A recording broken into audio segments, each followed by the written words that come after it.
again, nobody wants people to die, but let's just keep in mind that the Israelis have slaughtered over 12,000 civilians in Gaza. They've killed, anywhere from several hundred to 1,000 Hamas fighters. But Hamas still has tens of thousands of fighters left who are operating from tunnels, and it's going to be a very difficult fight for the Israelis. What is Prime Minister Netanyahu's goal in Gaza? I mean, it's not a just peace. It's an obliteration, is it not? It's not even the rescue of the hostages, is it? Let's be very honest about this. What is Benjamin Netanyahu's goal in Gaza? His political survival. This is a man who was already walking on thin ice before October 7th by rewriting Israeli basic law to take control of the judiciary to prevent him from going to jail on charges of corruption. Hundreds of thousands of Israelis were in the street protesting against that. Now he's the commander, Mr. Security, by the way. He's the guy who said, I'm the guy that Israel turns to be secure. He failed on October 7th, an egregious failure, the worst security failure in the history of Israel under his watch. Under any normal conditions, he'd be out on the street, and so would his cabinet, so would his government. But because they've declared war, they're using the Gaza conflict as a vehicle to keep themselves in power. And he's saying outrageous things like, we will defeat Hamas, we will occupy Gaza, well, we won't occupy Gaza, but we're going to take all of Gaza, things of this nature. Understand this, there's a lot of pressure on Benjamin Netanyahu to be pushed aside. The United States is talking about it. The Israeli cabinet's talking about it. So we have to take his words with a grain of salt. He may not be around much longer because he is literally living through the last moments of a failed prime ministership. And when Israel feels comfortable that they can find someone to replace him that won't weaken Israel to the point that they'll lose. I mean, right now, Israel's not going to replace Netanyahu if Hezbollah is threatening to come over the wire. But, if things calm down, stabilize, I can guarantee you that he's out. So everything he says is irrelevant because this war was started with Netanyahu in the driver's seat. It won't end with Netanyahu in the driver's seat.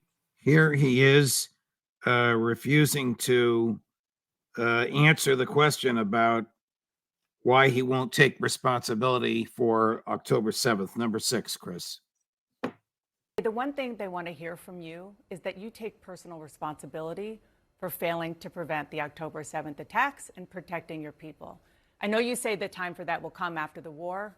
Why won't you take responsibility now? I've already addressed that many times. And I said this whole question will be addressed after the war. Why just not as people now? would ask, well, did people ask Franklin Roosevelt after Pearl Harbor that question? Did people ask George Bush after the surprise attack of November 11th?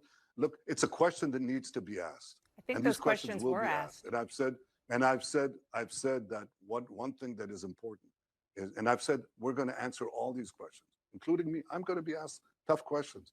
Right now, I think what we have to do is unite the country for one purpose alone, and that is to achieve victory. That's what I did. We formed a unity government where the country is united as never before, and I think that's what we have to pursue. And what the people expect me to do right now is two things. One, achieve this victory and bring the hostages back, and second, assure that Gaza never becomes And a to threat to Israelis Israel who are again. disappointed that you still won't take responsibility, you say?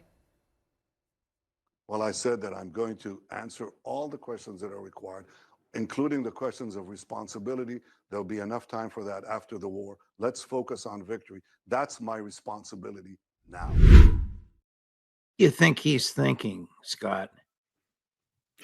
Remember, he's facing extraordinarily serious corruption charges, the kind of corruption charges which, if he's found guilty, and many people believe he is, although innocent until proven guilty, could put him in jail for the rest of his life because he's getting up there in years, and he's had.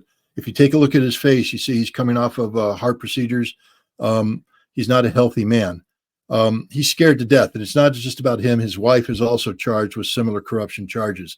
So what is he thinking? How do I prevent myself from going to jail forever?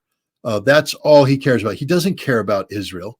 How could he? He's the guy who rewrote basic law that got rid of an independent judiciary that put hundreds of thousands of people in the streets. He only cares about Benjamin Netanyahu, and that proves it. A real leader would say, I am responsible. The buck stops here. I'm the guy that's held responsible, and at the appropriate time, you all can take my head off. But until that happens, I have a job to do, and that's to lead our country down the path towards victory. But that's what he did. But notice he won't even talk about it because he is afraid of what the results would be. The people will recognize him for being the most incompetent prime minister in the history of Israel, and that Israel's national security